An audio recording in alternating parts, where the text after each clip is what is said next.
Bismillahirrahmanirrahim. Assalamualaikum warahmatullahi wabarakatuh.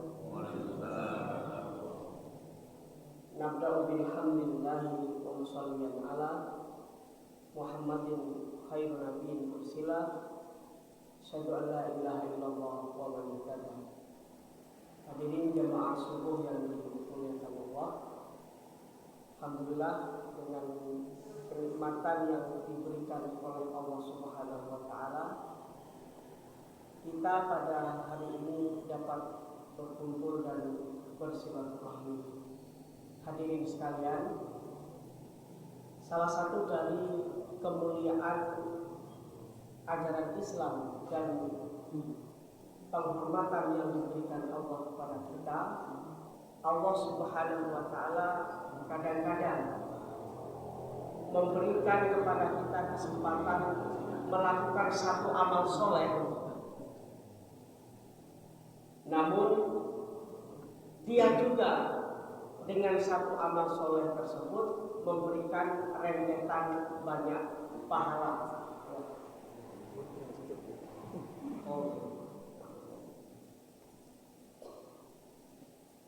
Memberikan rentetan banyak pahala dengan satu amal soleh, seperti multi-level berikut. Kami contohkan yang sekarang kita lakukan sebenarnya kegiatan inti dari ibadah kita pada pagi hari ini itu adalah sholat subuh berjamaah. Kan pagi, ya. Tetapi rentetan pahalanya bukan hanya di situ. Pertama, Allah memberikan kita pahala tohar berwudu, yang dimana keutamaan berwudu itu subhanallah, setiap jatuhan tetesan air yang jatuh dari anggota wudu itu dapat menghapus dosa-dosa yang dilakukan oleh anggota wudu.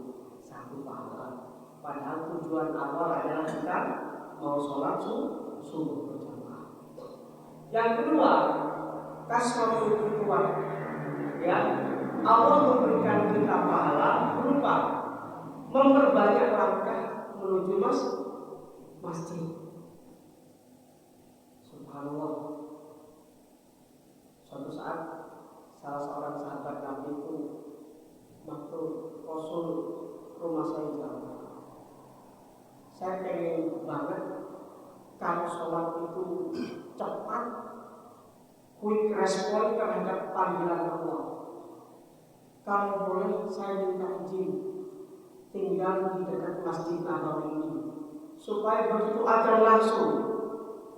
Maka dia tersenyum, Rasul pun menyampaikan, semakin jauh langkah yang engkau jalan ke masjid, maka setiap langkah itu akan mendapatkan pahala. Dua. Yang ketiga, begitu kita masuk masjid, maka Allah memberikan kita kesempatan pahala doa. Allahumma ighfirli abwaaba rahmat. Yang keempat, subhanallah, sekarang sudah lupa ya yang kita lakukan sholat subuh. Begitu kita masuk masjid, kita diberikan pahala pula. Apa itu pahala itu?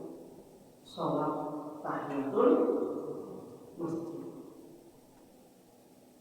Dan ternyata waktu masih cukup untuk menambah pahala pula dengan sholat 2 rakaat sebelum subuh, yang pahalanya kalau ditimbang itu bisa lebih berat daripada langit dan bumi.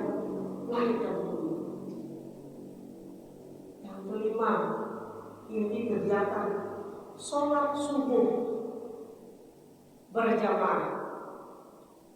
Subhanallah, pahalanya satu yang kita kenal, sholat berjamaah itu 27 derajat. Namun tidak hanya itu, Allah memberikan pahala lain pula dalam hadis sahih.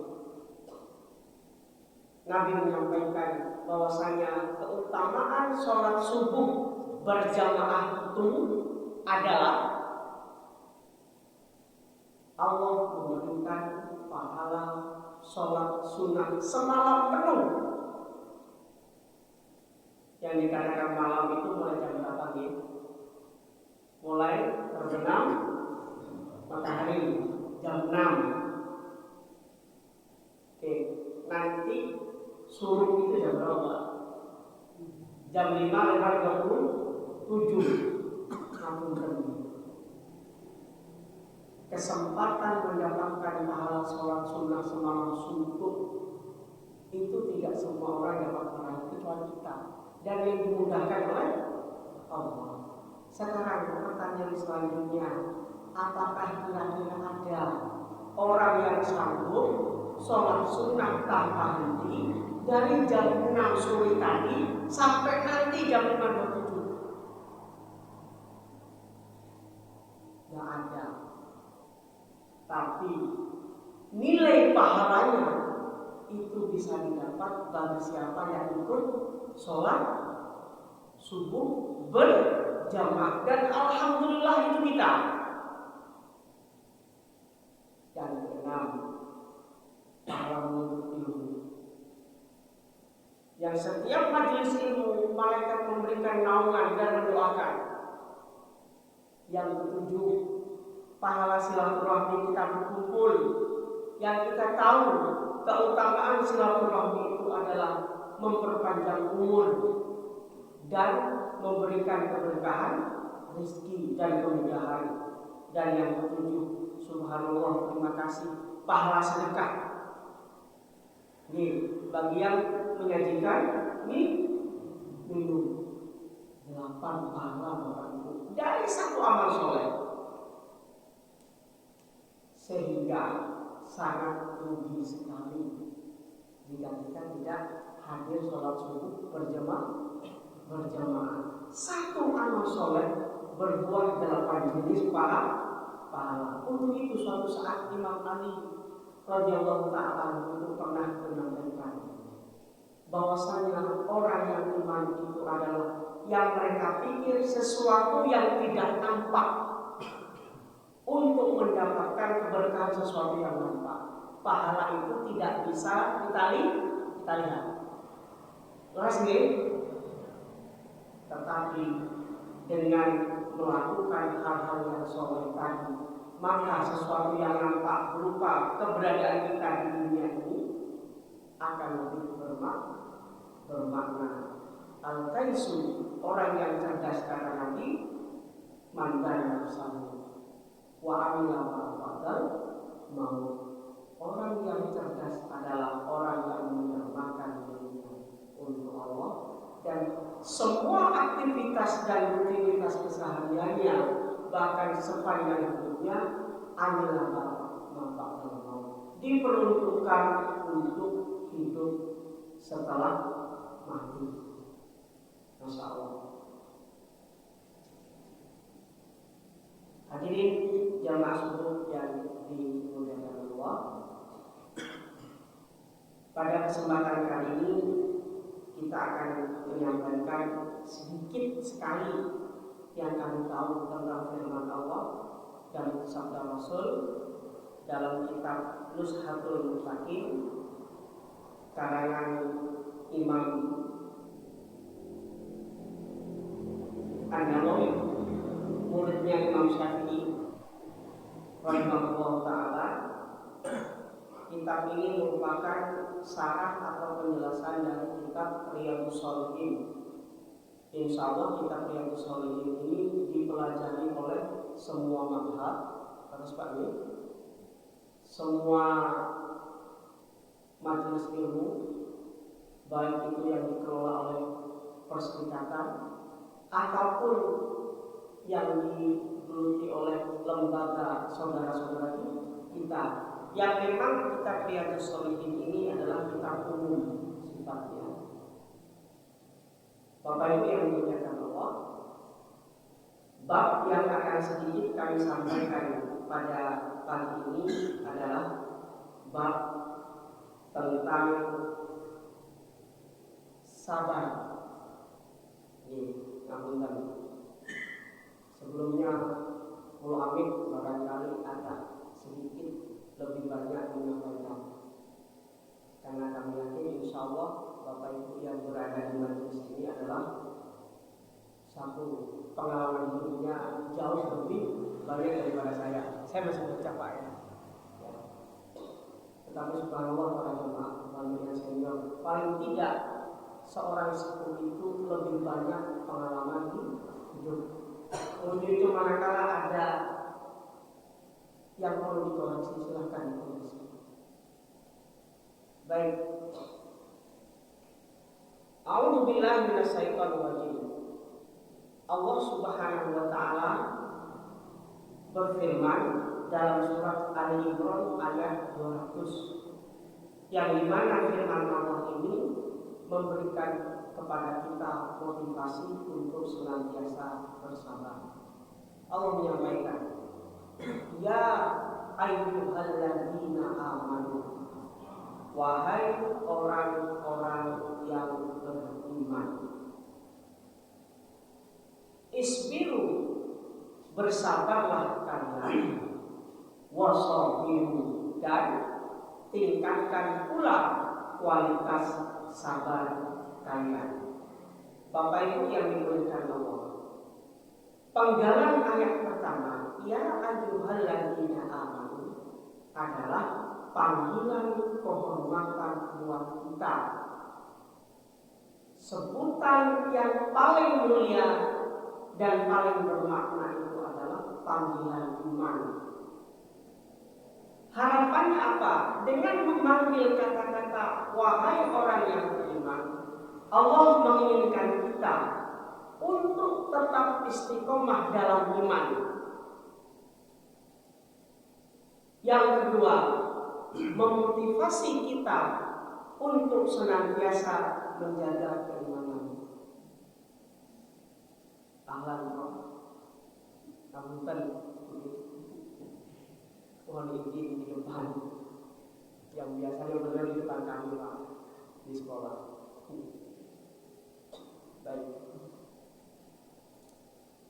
Sekali lagi kami sampaikan, panggilan ayyuhalladzina amanu, harapan Allah untuk kita senantiasa berada dalam iman, dan motivasi dari Allah Subhanahu wa taala untuk senantiasa kita menjaga keimanan kita. Bapak Ibu yang dimuliakan Allah, penyebutan nama itu adalah doa. Dan Allah memanggil kita dengan nama yang terbaik, yaitu ahlul iman. Selanjutnya, penggalan ayat yang kedua, isbiru, bersabarlah. Di bab inilah yang mencoba sedikit sekali kita ulas. As-sabru lughatan, makna sabar secara bahasa. Al-habsu, menahan. Menahan dari apa? Apapun. Kami dari Gorontalo ke sini tadi di Pak. Menahan dulu berarti saya sabar dari rasa dingin. Bapak Ibu, subhanallah, bangun untuk sholat subuh, menahan kantuk yang sebenarnya ngantuk, tetapi kita lawan itu. Berarti tadi kita bareng-bareng sabar dari menahan rasa kantuk. Kita berpuasa, menahan lapar, berarti kita sabar dari rasa lapar. Pada intinya habsul nafsi, menahan diri dari apapun maknanya. Menahan apapun. Mohon maaf, konsekuensinya kalau kita bisa menahan dari mengeluarkan najis, ya, berarti kita sabar dari mengeluarkan kencing dan sebagainya secara bahasa.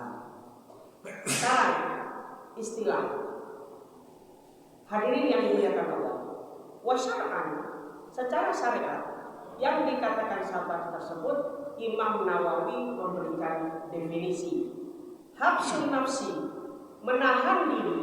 Yang dikatakan sabar itu adalah menahan diri ala salah satu umuri dari 3 hal. Pertama, al-awwal, habsun nafsi ala ta'atillah, menahan diri untuk senantiasa menjaga ketaatan kepada Allah. Sanian, yang kedua, Imam Nawawi menyampaikan habsun nafsi ala maharimillah, menahan diri dari segala sesuatu yang dilarang Allah. Dan yang ketiga, seperti makna yang kebanyakan kita kenal, yang dikatakan sabar itu adalah habsun nafsi ala aqdarillah, kita menahan diri dari takdir Allah. Apakah takdir Allah itu positif buat kita? Atau yang kedua, apakah takdir Allah itu merupakan ujian buat kita? Demikian Imam Nawawi menyampaikan. Hada anwa'u sabri allati dzakaraha ahlul ilmi. Dan inilah definisi sabar serta macam-macamnya yang disampaikan oleh para ulama, di antaranya Imam Nawawi. Amrul awal, selanjutnya kami akan sedikit menjelaskan poin dari definisi sabar yang disebutkan oleh para ulama tersebut, yaitu menahan diri dari 3 hal. Pertama, sabar pada saat kita menjaga ketaatan kepada Allah. Berupa apa? Bersabar dari seluruh aktivitas amal soleh yang kita lakukan. Sekarang kita beramal soleh, nanti kita beramal soleh, dan sampai kapanpun sebagai orang mukmin kita selalu menjaga kualitas amal soleh. Disebutkan ayasbirul insan ala ta'atillah, seorang yang dikatakan sabar itu adalah siapapun dia tetap menjaga kesabaran pada saat sedang melakukan ibadah dan mendekatkan diri kepada Allah. Sekarang, kenapa orang ibadah itu harus sabar? Li'anna, karena ta'atillah sakilatun ala nafsi. Orang menjaga ibadah itu sangat berat. Istiqomah dalam amal soleh itu tidak ringan. Sakilatun ala nafsi, harus bertarung dengan diri sendiri dari sendiri. Bukan dengan orang lain, bukan dari eksternal kita, tetapi dari internal diri kita sendiri. Terus Abu alal insan wa kadzalika rubbama takunu sakilatun alal badan bihaitsu yakunu ma'al insan sayyun minal ajzi wa ta'bi. Yang pertama kali harus kita hadapi dari diri kita pada saat kita beribadah itu adalah kemampuan fisik kita. Terutama kalau sudah kena faktor U, apunten nggih, faktor usia. Dari apa itu? Minal ajzi wa ta'bi, rasa lelah. Dan kadang-kadang untuk dapat pahala itu orang menahan rasa sakit. Al-ajzi. Apakah lelah karena memang faktor usia atau karena banyaknya aktivitas yang cukup menguras tenaga kita? Lagi semangat-semangatnya bekerja, kemeringat, apalagi orang lapangan dan sebagainya. Tiba-tiba terdengar kumandang azan, Allahu Akbar, Allahu Akbar. Jika kita tidak memandang pahala itu dapat menyelamatkan hidup kita. Sementara kita, kalau seorang tukang lagi belepetan keringat, ya banyak semen kotor, agar harus mandi atau harus mensucikan diri supaya betul-betul bersih, maka kalau bukan karena iman itu akan dikesampingkan. Capek, kotor badan, mandi keringat, ini adzan, ya sudah istirahat dulu, rehat, tapi rehat badan. Padahal Imam Nawawi di sini menyampaikan bahwasanya yang pertama kali dilawan dari diri kita sendiri pada saat beramal soleh itu adalah lelahnya diri.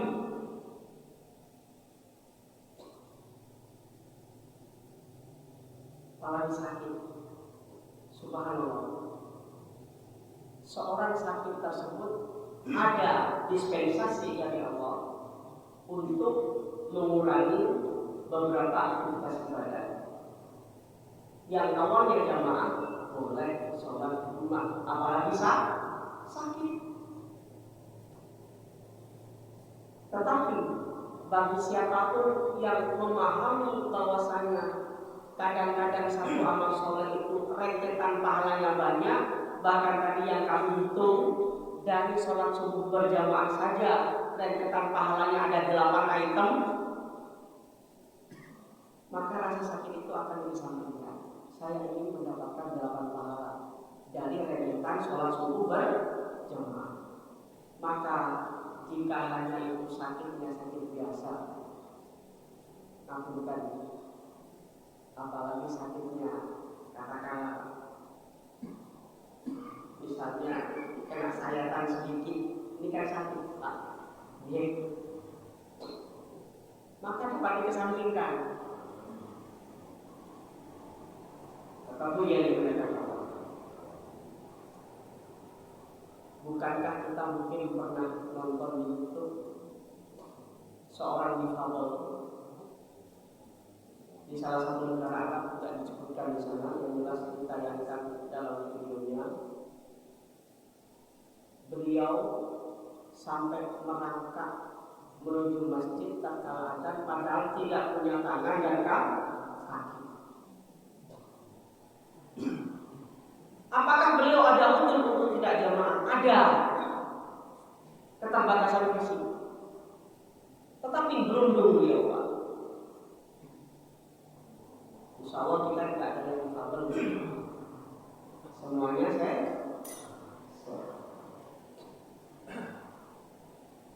Atau seorang buta, lagi-lagi gitu. Bagaimana beliau naruh tambang tali antara masjid dan rumahnya supaya tidak nyasar pada saat meninggalkan adzan. Apakah beliau ada dispensasi? Ada. Tetapi al-ajzu, keterbatasan fisik karena sakit ataupun difabel, itu beliau kesampingkan dalam rangka Allah, menjaga bagaimana tetap selalu taat kepada Allah di tengah keterbatasan fisik, baik karena lelah ataupun karena sakit. Dan orang yang bersabar adalah orang yang mengedepankan pahala daripada keterbatasan fisik. Selanjutnya Imam Nawawi rahimahullah ta'ala juga menyampaikan, wa kadzalika aidan ayatuna fiha masyaqqatun min nahiyatil maliyah. Kadang-kadang orang untuk mendapatkan pahala itu harus mengalami keterbatasan dana. Apakah ada ibadah yang membutuhkan dana dan harus mengeluarkan uang? Ada Bapak. Apa itu? Min kami zakat.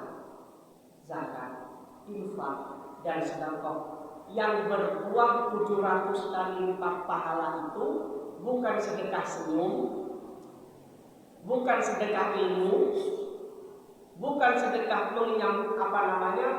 nyapa dengan sesama muslim, tetapi yang dimaksud sedekah di sini betul-betul makna sedekah secara hakiki, mengeluarkan uang.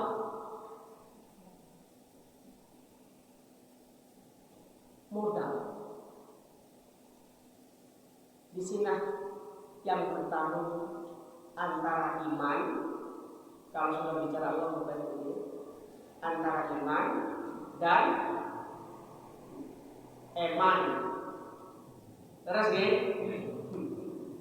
antara iman dan eman. Insya Allah jamaah kita jamaah iman semua. Ini buktinya tadi.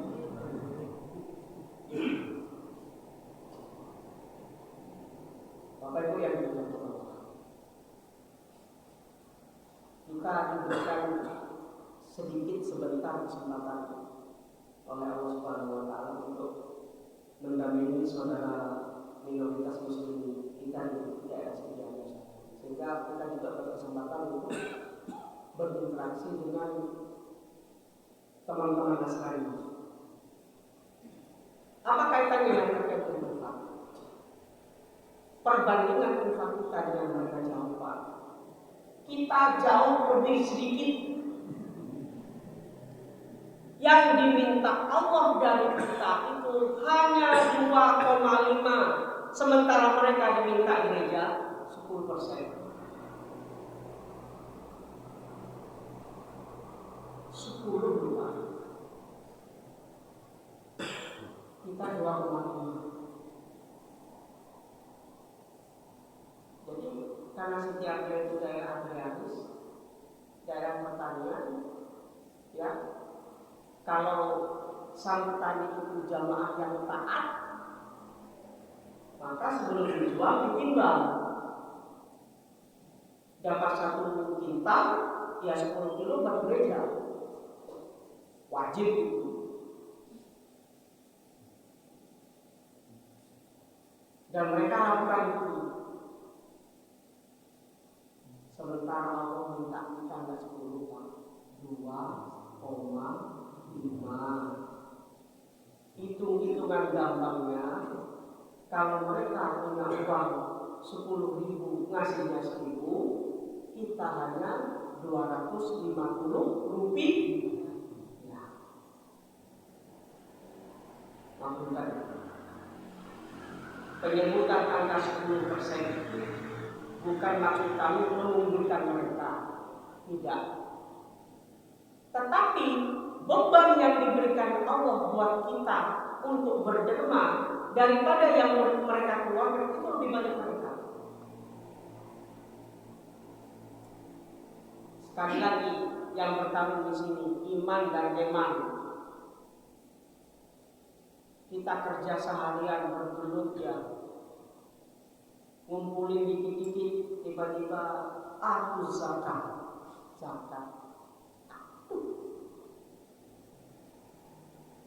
Apalagi kadang-kadang mustahik zakatnya itu orang yang tidak kita kenal.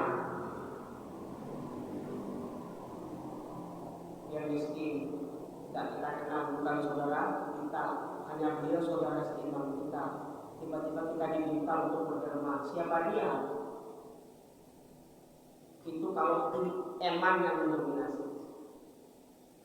Tetapi jika iman yang didahulukan, maka tidak mustahil sosok sahabat Nabi Abdurrahman bin Auf itu akan lahir di dalam kita.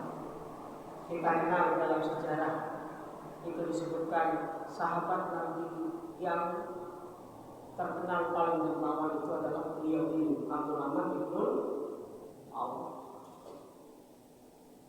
Ada peristiwa yang spektakuler yang beliau contohkan dalam sejarah. Suatu saat di Madinah itu viral saat itu, ya, karena kedatangan rombongan kafilah dagang Abdurrahman bin Auf yang membawa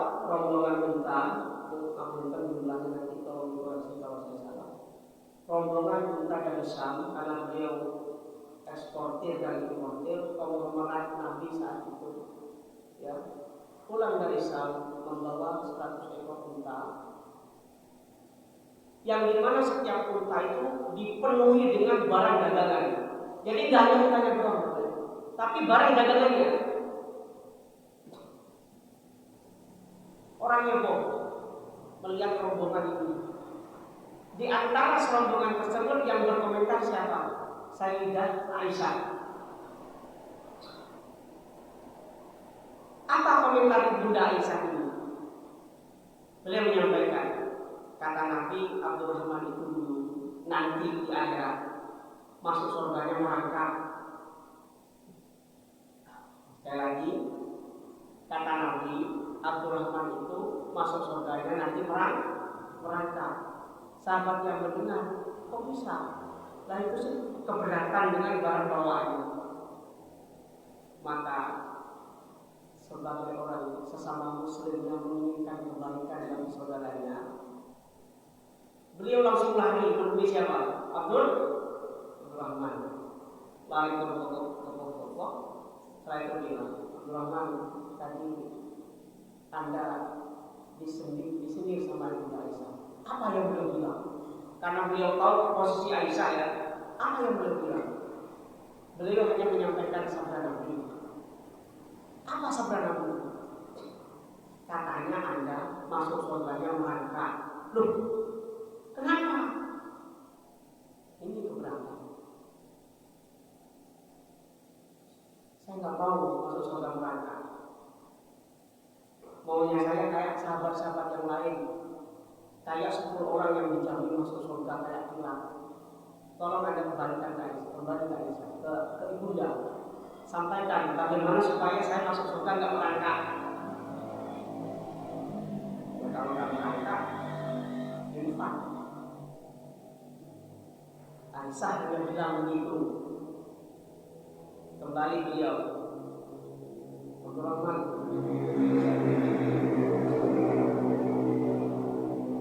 kata ibunda, kalau pengen kilat masuk surga, infak.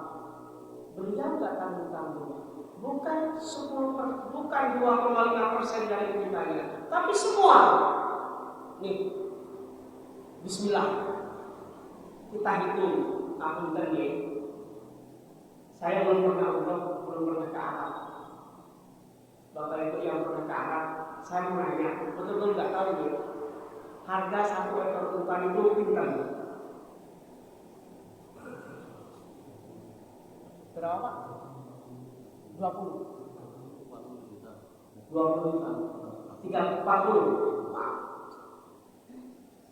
Kita itu infak Abdurrahman saat itu. Ini konteks beliau bersabar dari menahan rasa emang, sehingga infak 40 kali 100 pinter. 40 kali 10 saja 400. Berarti kalau kali 100 4 miliar. Dari harga unta saja, dagangannya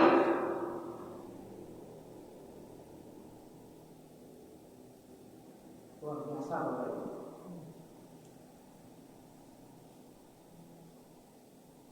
Abdurrahman bin Auf, sosok yang mendahulukan rasa iman daripada rasa iman, sehingga beliau tidak hitung-hitungan. Dan mudah-mudahan kita masuk kita. Setelah itu Imam Nawawi mencontohkan ibadah lain yang dibutuhkan dan membutuhkan modal. Al-Hajj wal Umrah, haji dan umrah. Mungkin bagi pengusaha untuk mendapatkan uang 30 juta sampai 40 juta, ya, ongkos naik umrah dan naik haji itu mungkin tidak terlalu membutuhkan waktu yang lama, tapi bagi petani nabung itu nggak 1-2 tahun, bertahun-tahun. Begitu terkumpul 40 juta, waduh, nabungnya bertahun-tahun, hanya habis dalam waktu 14 hari pulang pergi ke tanah suci, umroh 14 hari. Sementara nabungnya bertahun-tahun, kalau tidak didahului rasa iman, maka iman 40 juta ngumpulinnya musang apa namanya? Kemudian bahasa Latin ya musang apa? Sampai apa ya? Ngoyong. Tetapi harus habis dalam waktu 14 hari.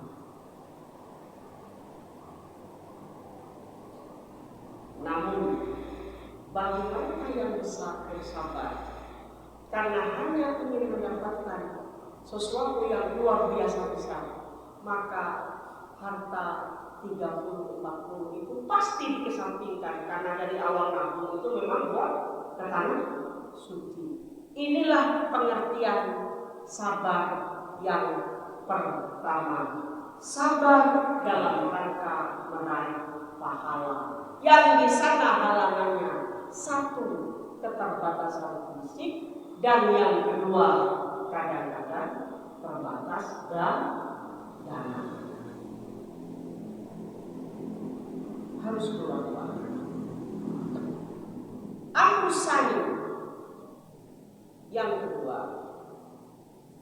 as-sabru amma harimillah, bersabar untuk tidak melakukan pelanggaran pada Allah. Bihaisu yakuful insan nafsahu amma haramallahu alaihi. Sabar menghadapi hal-hal yang diharamkan Allah itu dengan cara menahan diri untuk tidak melakukan perbuatan yang dilarang Allah. Li'annan nafsa la'ammaratun bisu tad'u ila su fayasbirul insan nafsahu. Karena hakikatnya hampir mayoritas larangan Allah itu sangat-sangat melegakan dan mengenakan kita. Cocok di hawa nafsu kita. Siapa yang mengatakan itu? Nabi kita Yusuf alaihi salam. Apa peristiwanya yang terkait dengan nafsu ini selalu mengajak kepada kejelekan, dan memang kejelekan tersebut dibungkus kenikmatan. Pada saat peristiwa ya yang hampir menjerumuskan beliau kepada peristiwa perzinahan.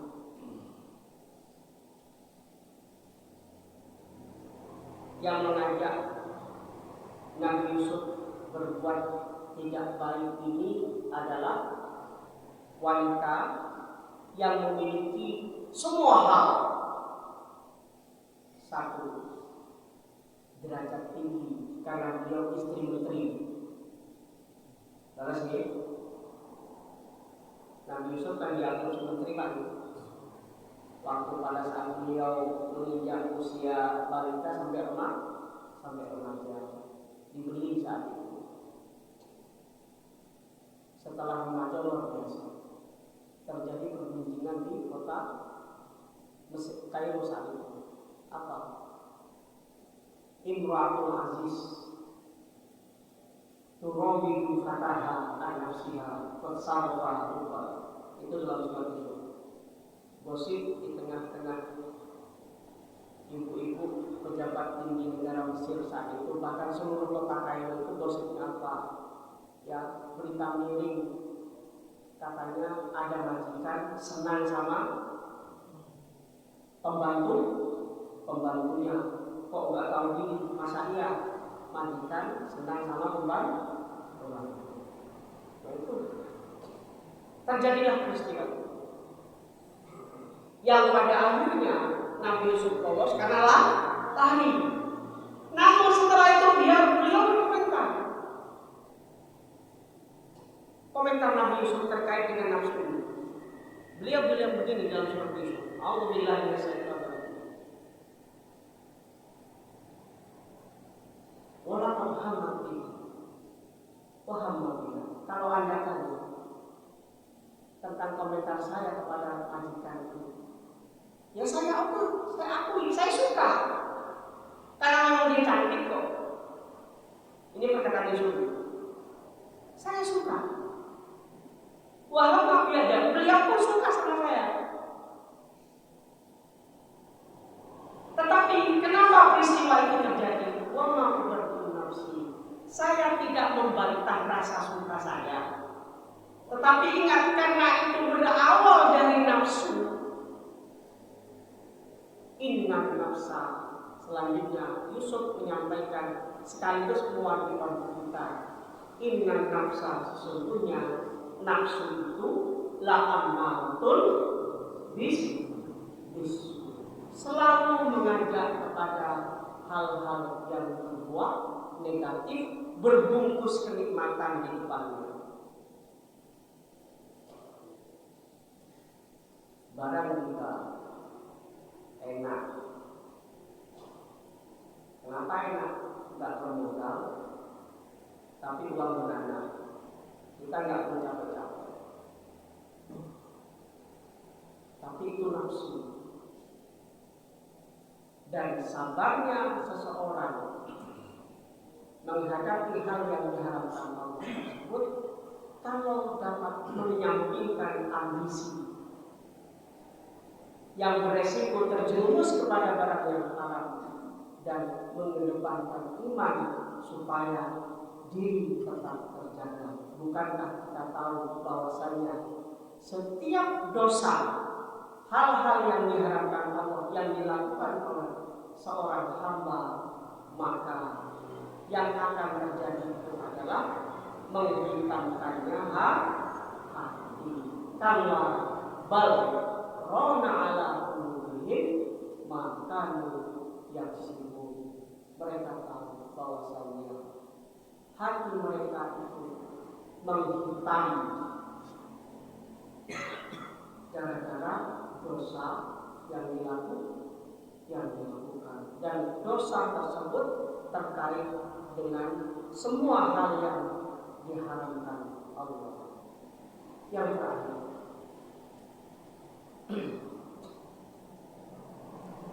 amma amru salis fahuwa as-sabru ala aqdarillahi ta'ala. Sabar menghadapi takdir Allah. Ya. Takdir Allah itu ada dua. Pertama, takdir Allah yang menyenangkan kita, yang memberikan kenikmatan kepada kita, dan itu sifatnya halal buat kita. Tapi itu ujian bagi orang yang sabar. Apa itu? Kalau kita mendapatkan rezeki, sabarnya orang mendapatkan rezeki infak. Sabarnya orang yang mendapatkan rezeki itu syukur. Sabarnya orang yang mendapatkan nikmat itu makin meningkatkan kualitas iman.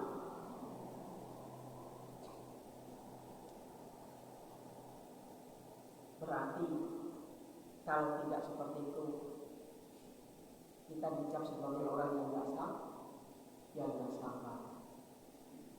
Punya Allah nggak infak, berarti dia nggak sabar. Kesehatan, berat ibadah, berarti kita belum sabar. Jadi yang pertama, bersabar menghadapi takdir Allah yang bersifat nikmat dan positif buat kita. Dengan apa? Dengan syukur. Baik itu mengucapkan hamdalah atau dengan cara meningkatkan kualitas iman dan ibadah. Yang kedua, takdir Allah yang sifatnya mengoreksi kita, menguji kita. Dan inilah makna sabar yang kita pahami secara umum. Sabar dari ujian Allah. Sakit, sabarnya orang sakit tidak banyak mengeluh, tapi ikhtiar. Ketipu, kita husnudzon kepada Allah. Barangkali harta yang ditipu orang yang dibawa lari itu memang harta kita yang dianggap kurang bersih. Sehingga apa, Bapak Ibu yang dimuliakan Allah, seorang yang menghadapi cobaan itu ya dihadapi dengan berbagai macam. Pertama, orang kena cobaan itu alias kuno, berburuk sangka pada Allah, menyalahkan orang lain, rugi gara-gara kamu saya rugi, ketipu, saya sudah hati-hati, nafkah saya sudah halal, saya sholat, bahkan juga saya lakukan, tahajud saya lakukan, tapi kenapa masih rugi? Bukankah Allah itu menyampaikan kalau hamba itu dekat, apapun akan dekat? Ini buktinya saya rugi. Protes. Tapi kadang-kadang karena sudah kerasukan minal jinnati wal nas tadi itu, beliau lupa yang diprotes itu siapa? Allah. Karena rezeki datang. Bagi orang yang beriman dan yang sabar, cobaan itu dia hadapi dengan lapang dada. Ya sudah, semua terjadi karena takdir. Dan bagi orang yang imannya lebih lagi, tatkala ada percobaan dia hitung. Karena dia yakin la yusibana illa ma kataballahu lana. Tidak akan menimpa kita kecuali yang sudah ditakdirkan oleh Allah. Allah ya sudah. Kita sudah ikhtiar menjaga kesehatan, masih sakit pula, takdir. Kita sudah berusaha untuk menjaga harta kita, ketipu pula, takdir, lega, ridho.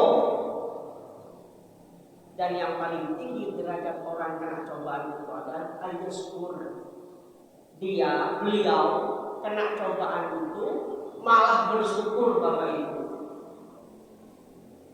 Alhamdulillah, luar biasa tingkat yang seperti ini. Sakit, alhamdulillah, dosa berkurang.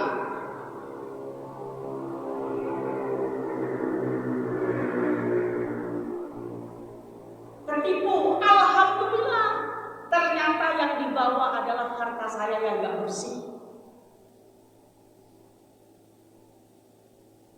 Tingkatan yang terakhir ini barangkali agak susah kita Pak. Tertipu, celaka, malah bersyukur. Bagi kita, saya terutama yang imannya kembang kempis ini, paling tidak segala ujian itu dihadapi dengan sabar, lapang, syukur itu, apalagi bersyukur terus. Alat kuliah bagaimanapun yang terjadi, bahwasanya kesabaran seseorang itu menunjukkan tingginya kualitas iman. Bapak Ibu yang dimuliakan Allah, tidak banyak yang kami sampaikan. Barangkali kalau ada pertanyaan, asal jangan susah-susah.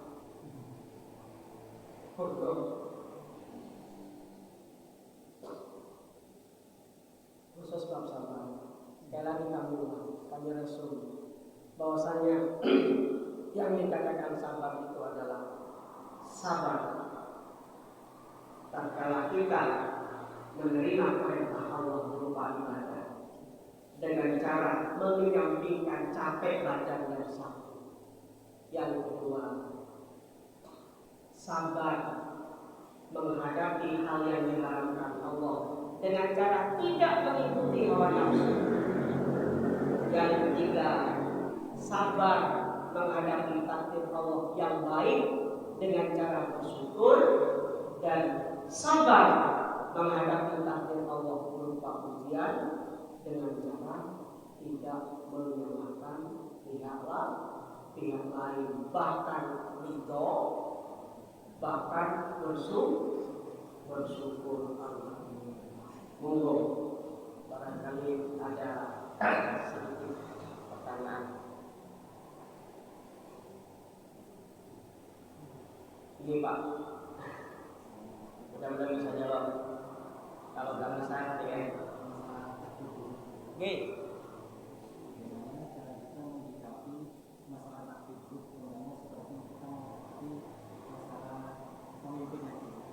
Baik.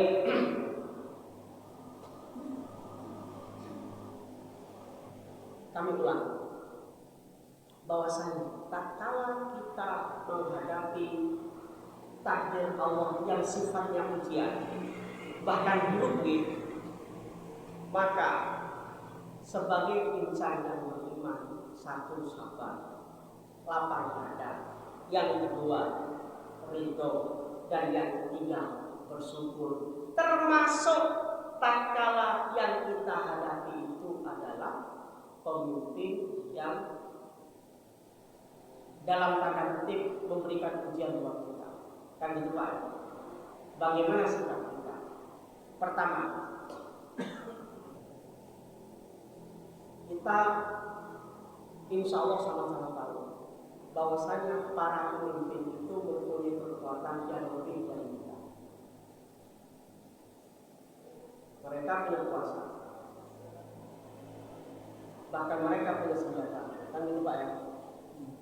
Kuasa lewat undang-undang yang kadang-kadang produk undang-undangnya itu memang sangat menguji kesabaran. Bapak Ibu yang dimuliakan,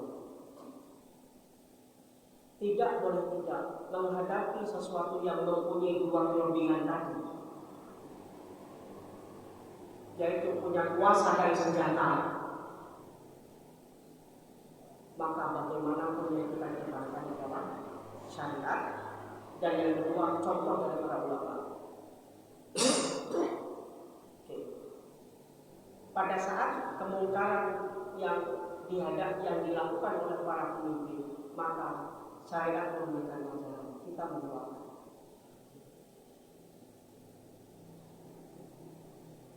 Mendoakan pemimpin itu sunnah. Ya. Nabi menyampaikan bahwasanya jika pemimpin itu mendapatkan hidayah dengan doa kita, maka luar biasa keutamaannya akan datang. Ya Allah, jadikan Pak Presiden itu tobat dengan dosanya, berikanlah dia hidayah. Ternyata benar dapat hidayah dengan doa ikhlas kita. Luar biasa pahala yang besar. Yang kedua, di samping doa, menghadapi pemimpin tersebut tidak boleh tidak, karena mereka punya kuasa dan senjata, betul-betul ekstra sabar. Bahkan kesabaran fisik dan mental baja yang harus dikedepankan. Kami contohkan fakta sejarah. Pada saat Imam Ahmad Ibnul Hanbal menghadapi kezaliman yang dilakukan oleh Al-Ma'mun, salah satu khalifah dari dinasti Abbasiyah. Kita tidak perlu ragukan bagaimana keimanan Imam Ahmad. Kita tidak perlu ragu bagaimana kesolehan beliau, dan kita tidak perlu ragu bagaimana kealiman beliau. Bukankah beliau salah satu imam madhab? Apa yang beliau lakukan tatkala saat itu Al-Ma'mun memaksakan madhab Mu'tazilah, madhab sesat, untuk dijadikan madhab resmi negara, sehingga melabrak tatanan sunnah.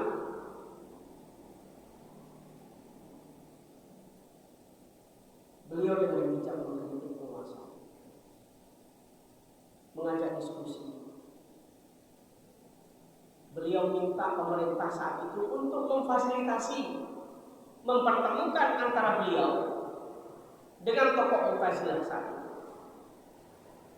Debat di hadapan khalifah, kalah Mu'tazilah total.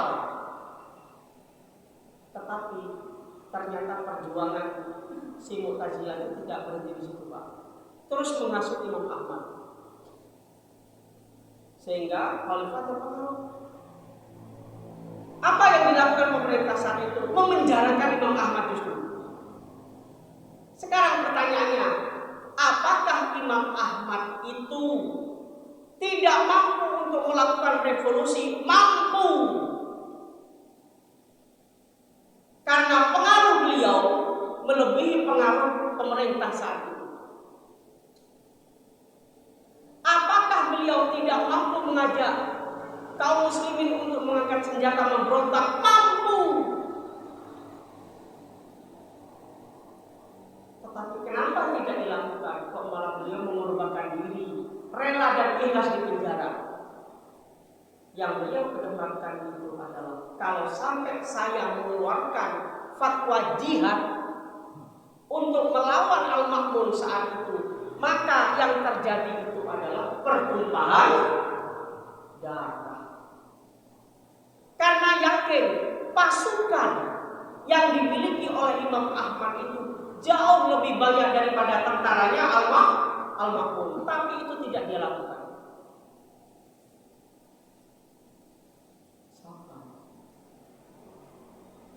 Dan tetap mendoakan. Setelah itu apa? Tetap berusaha.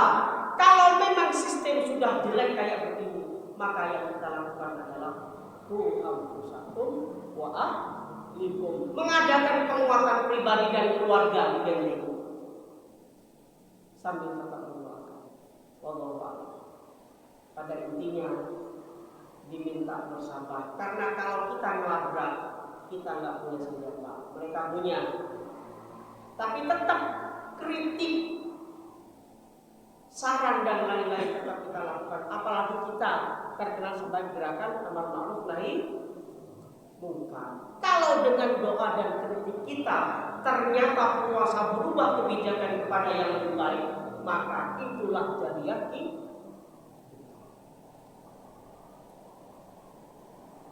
Kita dicaci, ya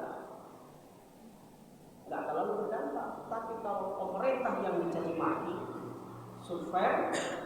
subversi yang kita hadapi. Sekali lagi, kita bukan mengajarkan pasar dan brutalitas, tetapi menghadapi sesuatu yang jauh lebih kuat.